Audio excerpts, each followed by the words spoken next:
Hello' guys 39তম বাৰ্ষিক অধিৱেশন ৰঙিয়া জিলা বড়ো সাহিত্য সভা এদিনা কাৰ্যসূচীৰে বৰ ডাঙৰীগুছিত অনুষ্ঠিত হৈ যায়। প্ৰথম কাৰ্যসূচী হিচাপে ফ্লেগ হোষ্টিং কৰা হয়।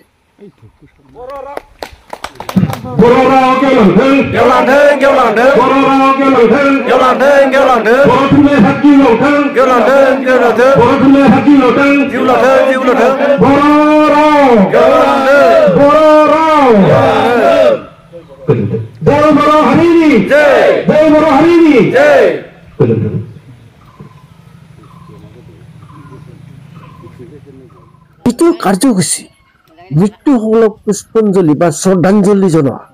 প্ৰথম শ্ৰদ্ধাঞ্জলি জনোৱা হয় ৰঙিয়া জিলা বড়ো সাহিত্য সভাৰ উপসভাপতি মুকুট প্ৰসাদ বড়ো ডাঙৰীয়া আৰু ৰঙিয়া জিলা বড়ো সাহিত্য সভাৰে উপসভাপতি মহেন্দ্ৰ নাথ বড়ো ডাঙৰীয়া তেওঁলোকে প্ৰথমে শ্ৰদ্ধাঞ্জলি জনোৱা হয় আৰু তেওঁলোক শ্ৰদ্ধাঞ্জলি জনোৱাৰ আগতে এখন আৰলেৰে সম্বোধন জনোৱা হয় আৰু তাৰ পিছত সভাৰ সকলোৱে এজন এজনকে যাই শ্ৰদ্ধাঞ্জলি জনোৱা হয়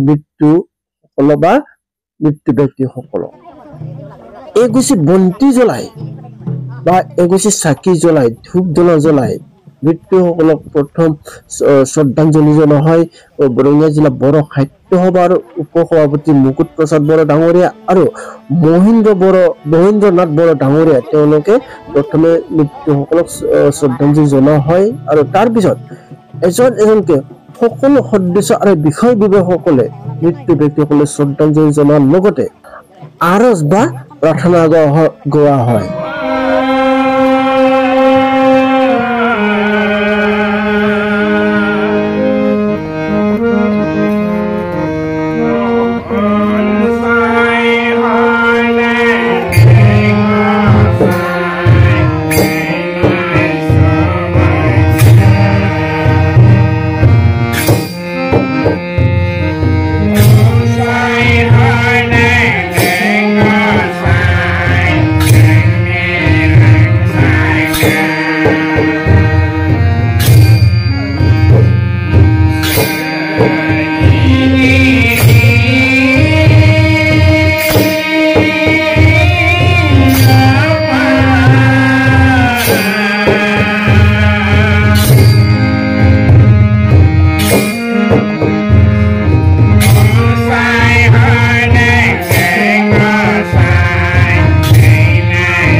মৃত্যু ব্যক্তিসকলক স্মৰণ কৰি 1 মিনিট মৌন প্ৰাৰ্থনা বা কণ্ডোলেন্স কৰা হয় সকলো বিষয় বিভাগ ৰাইজ। ৰঙিয়া জিলা বড়ো সাহিত্য সভাৰ এখন ডেলিগেট বৈঠক বহা হয় আৰু এই বৈঠক উদ্বোধন কৰে বড়ো সাহিত্য সভাৰ কেন্দ্ৰীয় সদস্য সন্মানৰ লক্ষিতৰ বড়ো ডাঙৰীয়াই ডেলিগেট মিটিং উদ্বোধনী কৰে আৰু এই ডেলিগেট মিটিঙতে বড়ো সাহিত্য সভাই বহুকেইটা বা কেইটামান প্ৰস্তাৱ লোৱা হয় আৰু এই প্ৰস্তাৱত উল্লেখ কৰে যে যিবিলাক বড়ো স্কুল বৰ্তমান বড়ো স্কুলত ছাত্ৰ আছে কিন্তু শিক্ষক নাই, এইবিলাক স্কুলত শিক্ষক আনাৰ কাৰণে বড়ো সাহিত্য সভাই প্ৰস্তাৱ গ্ৰহণ কৰা হয় আৰু সকলো আই মাতৃ বা অভিভাৱকসকলক অনুৰোধ জনায় যে বড়ো ল'ৰা ছোৱালীক বড়ো স্কুলত এডমিশ্যন দিয়াৰ বাবে অনুৰোধ জনোৱাৰ বাবে বড়ো সাহিত্য সভাই গাঁৱে সজাগতা সভা পতাৰ প্ৰস্তাৱ লয়।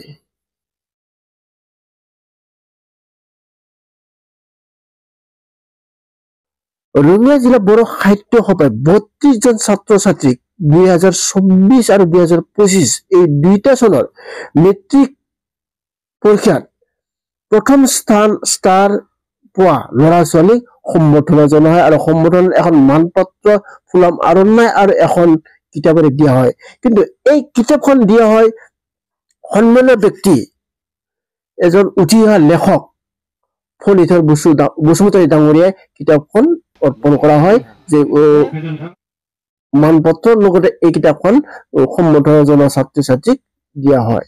গতিকে সম্বৰ্ধনা অনুষ্ঠান চলি আছে। সম্বৰ্ধনা অনুষ্ঠানত মই আগতে কৈছো যে সম্বৰ্ধনা অনুষ্ঠানত মানপত্ৰ আৰু এখন কিতাপ, এই কিতাপখন দিছে আমাৰ বৰ্তমান উঠি অহা লেখক ফণীধৰ বসুমতাৰী ডাঙৰীয়াই। তেওঁ এজন ৰিটায়াৰমেণ্ট, তেওঁ পুলিচত চাকৰি কৰিছে আৰু পুলিচৰ পৰা তেওঁ ৰিটায়াৰ হৈছে। এতিয়া তেওঁ এটা ৰিটায়াৰমেণ্ট আৰু কিতাপখন তেওঁ দিয়া হৈছে বা তেওঁ লিখা কিতাপ ছাত্ৰ ছাত্ৰীক উপলব্ধ এই সম্বৰ্ধনা অনুষ্ঠান জনাইছে। 32 জন ছাত্ৰ ছাত্ৰীক সম্বৰ্ধনা জনোৱা হয় আজি ৰঙিয়া জিলা বড়ো সাহিত্য সভাই।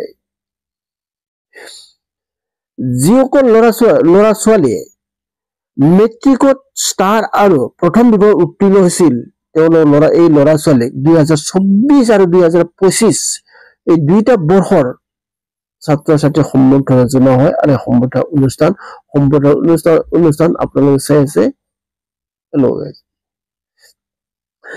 ৰঙিয়া জিলা বড়ো সাহিত্য সভাই 39তম বাৰ্ষিক অধিৱেশন চলি আছে আৰু এয়া চলিছে বৰ ডাঙৰীকুছিত এদিনা কাৰ্যসূচীৰে আৰু এই এদিনা কাৰ্যসূচীতে 2024 আৰু 2025 এই দুইটা বৰ্ষৰ মেট্ৰিক পৰীক্ষাত প্ৰথম স্থান আৰু স্থানপ্ৰাপ্ত ল'ৰা ছোৱালীক সম্বৰ্ধনা জনোৱা দৃশ্য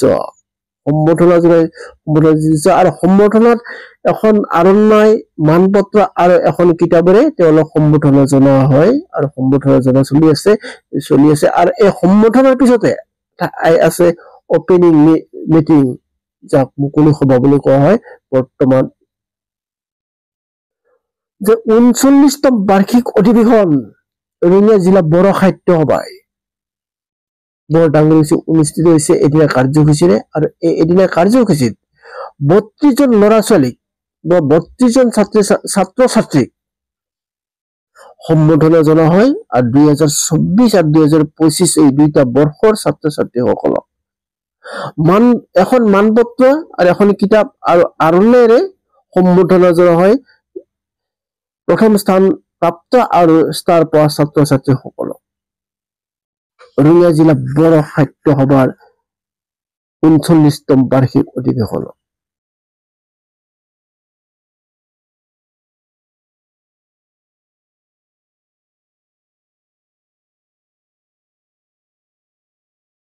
মুকলি সভা উদ্বোধন কৰে BKWCৰ সদস্য প্ৰণৱ কুমাৰ ডাঙৰীয়া আৰু মুখ্য বক্তা হিচাপে বড়ো সাহিত্য সভাৰ সম্পাদক বিনয় নাৰ্জাৰীয়ে বক্তা ৰাখে আৰু এইখিনিকে বহু গণ্যমান্য ব্যক্তিৰ দ্বাৰা আজি দিনটোৰ কাৰ্যসূচীৰে সমাপ্ত হয় ৰঙিয়া জিলা বড়ো সাহিত্য সভা বা 39তম ৰঙিয়া জিলা বড়ো সাহিত্য সভাৰ আজি দিনটোৰ কাৰ্যসূচী অনুষ্ঠিত হৈ যায়।